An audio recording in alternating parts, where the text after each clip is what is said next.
He querido dar un título a mis reflexiones sobre el tema que hoy congrega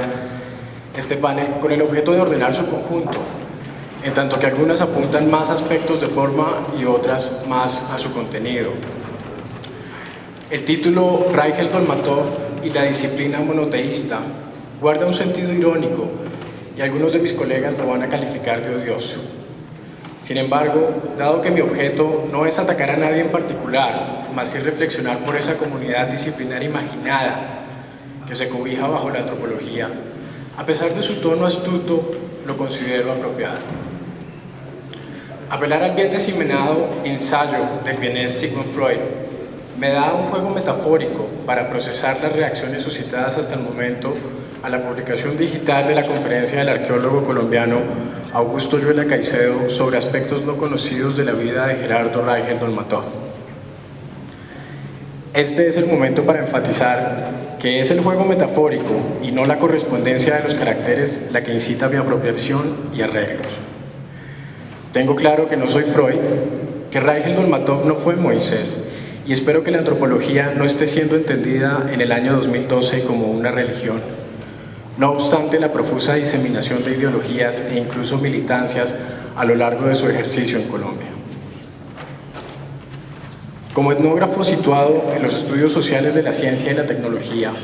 parte de mi quehacer es analizar las dimensiones éticas que surgen en la construcción, apropiación y o contestación que se hace de las ciencias y del entorno sociocultural, político y económico que las nutre. Del cúmulo de reacciones que se han diseminado a través de la prensa escrita, páginas de internet y del intercambio de correos entre colegas sobre el escándalo en cuestión, me interesa criticar un moralismo socarrón que apela a virtudes humanistas hiperidealizadas y que distan considerablemente de las prácticas en las que día a día se ven envueltos quienes dan forma humana a la disciplina, la etnología y la antropología como una profesión.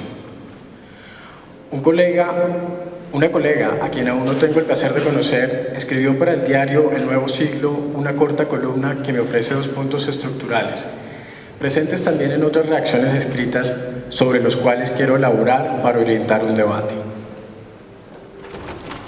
En su columna, la antropóloga deja implícito que una de las razones por las cuales la antropología en Colombia se encuentra en jaque es porque las declaraciones reveladas en julio pasado en el Congreso de Americanistas en Viena y en el diario El Tiempo no pueden ser aquellas que definan la figura idealizada de quien, como afirma la autora, es conocido como el padre de la antropología colombiana. En el texto, la autora asevera lo siguiente, abro comillas: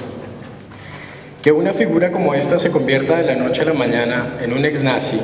no solo simpatizante del régimen, sino miembro activo de las SS hitlerianas en su juventud,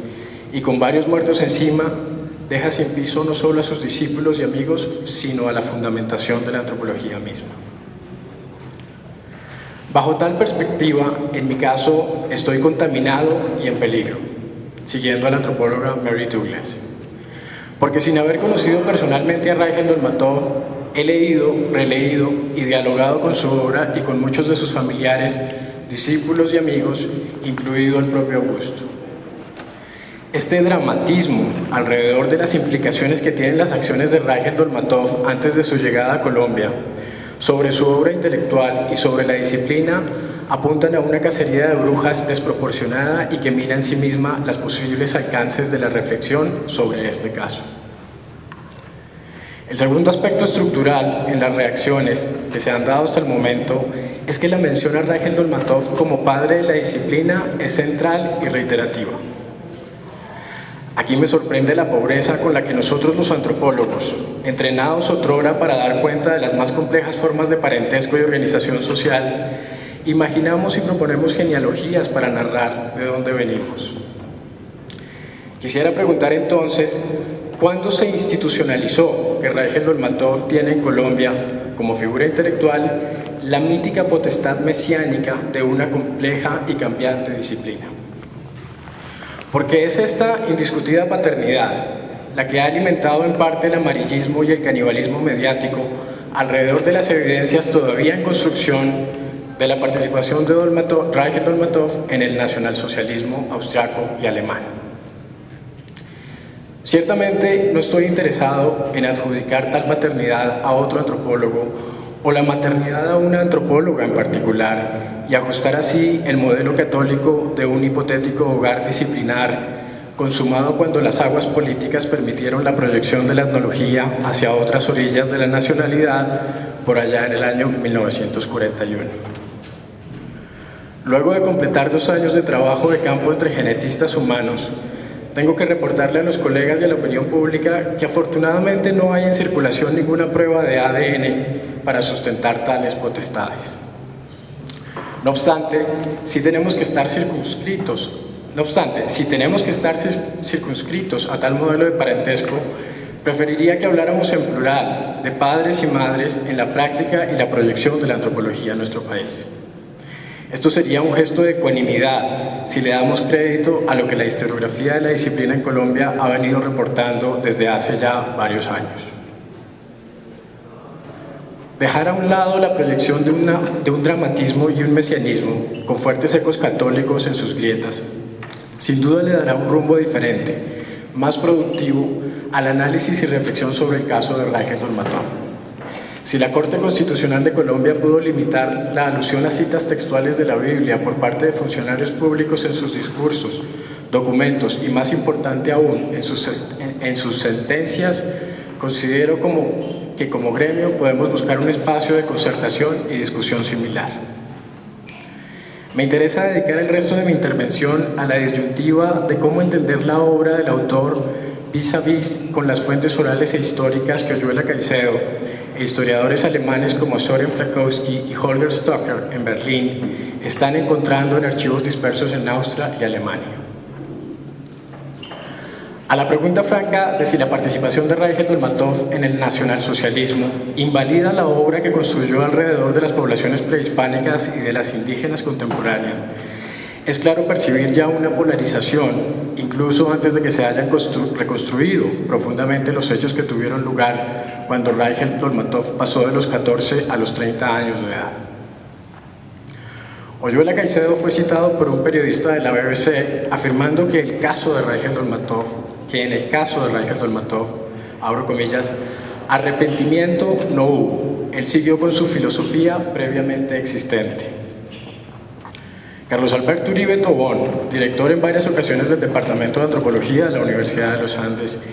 fue a su vez citado en la misma nota periodística afirmando que, abro comillas, evidentemente eso va a explicar parte de su obra. Ese ideal de pureza del indio, por ejemplo, parece estar muy ligado a ideales de pureza racial, etc. Cierro comillas. Luis Guillermo Vasco Uribe, profesor jubilado del Departamento de Antropología de la Universidad Nacional de Colombia, afirmó en su página personal en internet, abro comillas, el entusiasmo de Rangel por los mitos Kogi de Sana y de los Tucano en general quizá ya no nos parezca tanto a la luz de las observaciones precedentes. Una reivindicación de la diversidad cultural en Colombia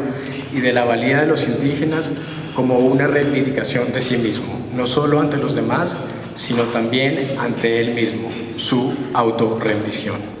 Redención, perdón. Cierro comillas. No obstante, los tres autores reiteran la necesidad de un análisis detallado de su obra para validar tales observaciones. Y yo añadiría del análisis detallado del periodo nacionalsocialista de Rangel Dolmatov.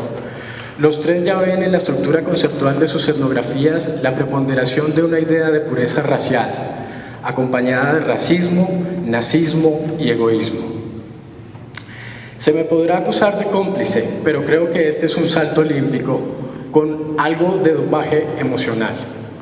En un momento en el que aún no hemos terminado o repensado la tarea historiográfica necesaria en múltiples puertos en ambas orillas del río. La sugerencia planteada por Oyuela Caicedo a repensar entonces la obra etnográfica de Rangel Dolmatov a la luz de los hallazgos, repito, en construcción todavía, es una invitación que personalmente estoy dispuesto a emprender en tanto que se advierte productiva no solo para el análisis del antropólogo como persona, sino útil para mapear la construcción de indigeneidad desde los movimientos sociales y medioambientales indígenas. Por supuesto, no parto de cero, pues el trabajo etnográfico del autor en la región amazónica y la construcción de un modelo de programa de enseñanza de la antropología interpelan respectivamente mi disertación doctoral en curso y lo que fue hace ya varios años atrás mi tesis de pregrado. No anticipo una tarea fácil, en tanto que la obra de Raigel Dolmatov, a partir de la década de 1960, es más compleja que un paralelismo con el estructuralismo de la obra de Lévi-Strauss. Asimismo, implicará ir un poco más allá de la emergencia del nacionalsocialismo para entender los múltiples estilos de fetichismo conceptual y material vertidos sobre poblaciones indígenas y que tienen raíces incluso anteriores al romanticismo. En esos estilos de fetichismo, Raigel Dolmatov no ha sido el único que se ha deleitado filosóficamente y o usufructuado académicamente con o sin bagaje nacional socialista. La generación de etnólogos formados en la década de 1940, no obstante las críticas teóricas con las que hoy, más de 60 años después, podamos construir sobre sus trayectorias,